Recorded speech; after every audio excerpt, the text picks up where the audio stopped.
ذی احتشام.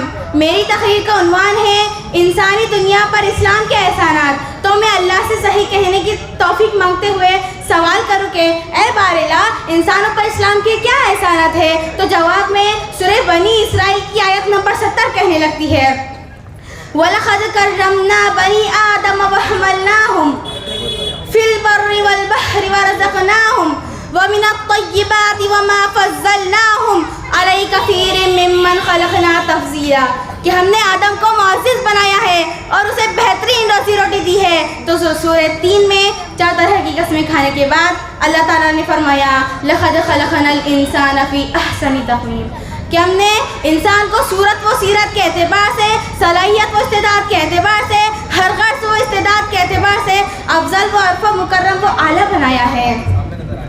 حاضرین بس، مذہب اسلام انسانیت کا محسن مذہب ہے. اس مذہب نے ہر موڑ پر انسانیت کی بے شمار احسانات کیے ہیں.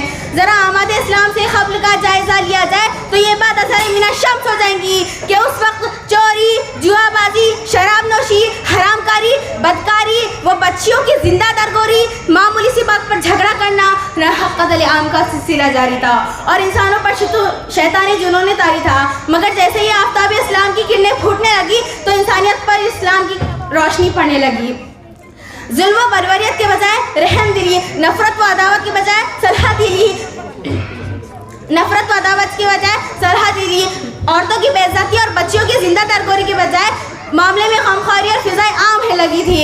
مگر ان ساری باتوں کے باوجود بھی یہ سوال کیا جا رہا ہے کہ اسلام نے انسانی دنیا پر کیا احسانات کیے ہیں. تو آئیے قرآن خود کہتا ہے ان الذین آمنوا وعملوا الصالحات فکانت لهم جنات الفردوس نزلا کہ اپنے خالی حقیقی پر ایمان لانے کے ساتھ ساتھ اعمال صالحہ کرنے والوں کے لیے دائمی اور آرام والی جنت کی خوشخبری ہے. مجھے بتاؤ، کیا یہ اسلام کا ایسا نہیں ہے؟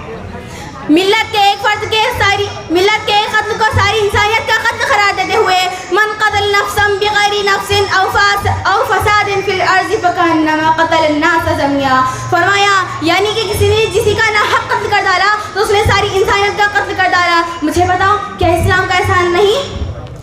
محترم سامعین، میں کہاں تک بتاؤں کہ اسلامی دنیا پر اسلام نے کیا کیا احسانات کیے ہیں. زندگی کے کسی بھی شعبے پر نظر ڈالیے، چاہے وہ سیاسی شعبہ ہو یا سماجی شعبہ ہو، معاشرتی و معاملاتی شعبہ ہو یا اخلاقی شعبہ ہو، غرض ہر میدان میں اسلام نے بے پناہ احسانات کیے. اگر پوچھ لو جو کہ حضرت عیسیٰ کی محبت لے کر چرچ میں جاتی ہے، مگر افسوس چرچ کا پادری اور مندر کا پجاری ہی ان کی عزت پر حملہ کرتا ہے. ارے قربان جائیے مذہب اسلام پر کہ اسلام میں عورت کی عزت پر حملہ کرنا تو دور کی بات، عورت سے ہم کلام ہونا تو دور کی بات، ارے اجنبی عورت پر نگاہ تک ڈالنے سے منع کرتے ہوئے مذہب اسلام نے قل للمؤمنین یغضوا ابصارہم ویحفظوا کی تعلیم دی.